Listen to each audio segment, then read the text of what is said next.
On September 19th, 2009, the Estes Film Festival held a Q&A with some of the filmmakers who showcased their independent films at the 4th annual festival. The following are highlights from the event.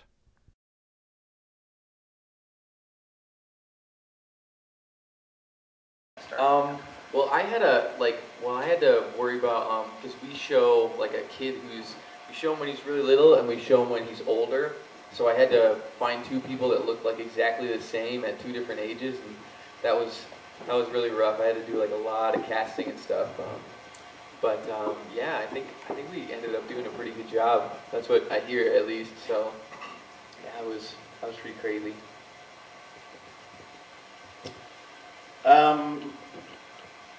My film was relatively painless.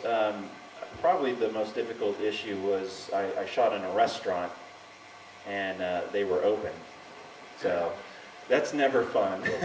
You have lights and grip equipment set up and you can't exactly control your set as far as sound goes and everything. So that was probably it.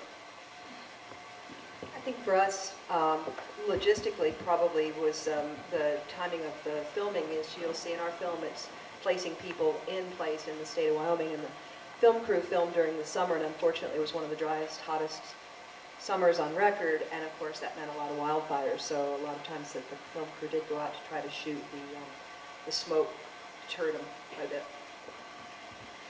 bit.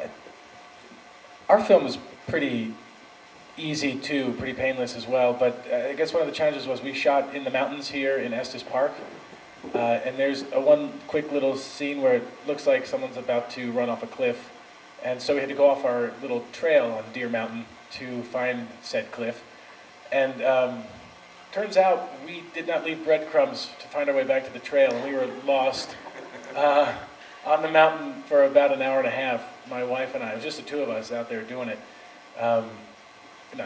Not doing it, but shooting the movie, and so we were lost off the trail in brush, up to our shoulders, climbing over rocks, trying to find our way down to the trail, and finally we made it.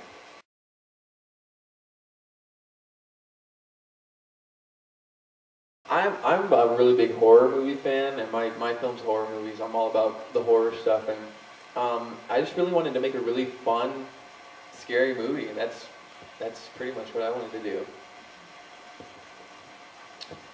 My particular film was an exercise for myself. I traditionally do standard narratives that are leaning towards comedy, and I was getting really interested in a lot of like psychology and delving into mental states and stuff, and I came up with this script idea and a certain kind of off way of shooting it and representing all this stuff. So I just took it as a challenge to see if I could make it work, and here I am. The state of Wyoming is, the motto of the state of Wyoming is the equality state, and yet almost in every demographic, women are not equal to men in the state, and so the purpose of our film was, of this film, was to sort of shine a light on women and girls across the state in their own communities, showing the obstacles and barriers that had been in front of them that they had overcome. But in a way also to begin to allow communities to ask questions why there hasn't been more support for these women, and particularly in wage gap issues, or for girls in after-school programs, childcare, etc. So our film was basically to open the door. We knew that if we had made a film that came right out punching and said, these are terrible things that need to be corrected, that immediately the film, one, would not be as popular as it has been, and two, a lot of doors would have been shut in the face of those who are trying to create advocacy programs. So this first film, we like to call it the gummy film, because it really doesn't have very much of a bite to it. And the hope would be that after getting this film out and seeing how well it's been received, that the next film would have just a little bit more push toward advocacy. Mine's a little tiny film. If you stick around for the short program at 4:15 today, you'll see it. It was made specifically for this festival. It's just a little fun thing to do.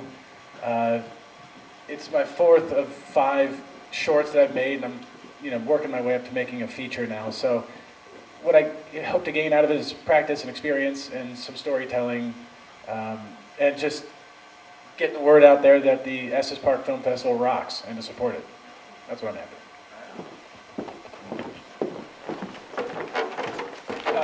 I was looking to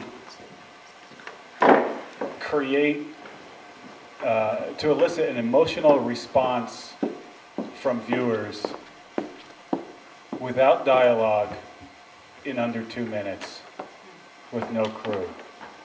That was good. So again, if you stick around for the 4:15 block,